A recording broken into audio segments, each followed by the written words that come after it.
Sir, ಈಗ CM ಹೇಳ್ತಿದ್ದಾರೆ ಇದು ಕಾಂಗ್ರೆಸ್ ಪಕ್ಷದ ಪ್ರತಿಭಟನೆ ಅಲ್ಲ, ಇದು ಸರ್ಕಾರದ ಪ್ರತಿಭಟನೆ. ಹಾಗಾಗಿ ನಾವು ಸಂಸದರಿಗೂ ಕೂಡ ಲೆಟರ್ಗಳು ಬರೆದಿದ್ದೀವಿ, ಅವರು ಪ್ರತಿಭಟನೆಗೆ ಬರಬೇಕು ಅಂತ. ನಿಮಗೆ ಲೆಟರ್ ಸಿಕ್ಕಿದೆಯಾ CM ಬರೆದಿರೋದು? ನನಗೆ ಇದು ಉದ್ದೇಶ ಶುದ್ಧಿ ಇಲ್ಲದಂತಹ ಮುಖ್ಯಮಂತ್ರಿಗಳ ನೇತೃತ್ವದ ಸರ್ಕಾರ ಇದು. ಅವ್ರ ಉದ್ದೇಶನೇ ಶುದ್ಧ ಇಲ್ವಲ್ಲ. ಆಯ್ತಲ್ಲ, ಈಗ GSTನಲ್ಲಿ ಹೈಯೆಸ್ಟ್ ಕಲೆಕ್ಷನ್ ಆಗೋ GSTನಲ್ಲಿ ಆವಾಗಲೂ ಮತ್ತು ಮಹಾರಾಷ್ಟ್ರನೇ ಇದೆ, ಗುಜರಾತು ಇದೆ, ಹರಿಯಾಣನೂ ಇದೆ, ಡೆಲ್ಲಿನೂ ಇದೆ. ಯಾಕೆ ಯಾರು ಬೊಬ್ಬೆ ಹೊಡಿತಿಲ್ಲ ಸರ್?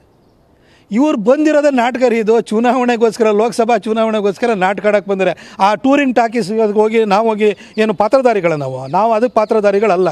ಕಾಂಗ್ರೆಸ್ನ ಟೂರಿಂಗ್ ಟಾಕೀಸಿಗೆ ಟಾಕೀಸ್ ಎದುರುಗಡೆ ಬಂದುಬಿಟ್ಟು ನಾವು ನಾಟಕ ಮಾಡಲಿಕ್ಕೆ ನಾವು ವೇಷಧಾರಿಗಳಲ್ಲ. ನಾವು ಸಂಸದರು. ನಾಳೆ ಪ್ರತಿಭಟನೆಗೆ ನೀವು ಹೋಗಲ್ಲ? ನಾಳೆ ಸಂಸತ್ತಲ್ಲಿ ಮಾತಾಡ್ತೀನಿ ಇದ್ರ ಬಗ್ಗೆ. Okay, thank you. ಇದು ಸಂಸದ ಪ್ರತಾಪ್ ಸಿಂಹ ಅವರ ಮಾತು. ಕ್ಯಾಮ್ರಾ ಪರ್ಸನ್ ಅಜಯ್ ಜೊತೆಗೆ ಹರೀಶ್, TV9 ನವದೆಹಲಿ.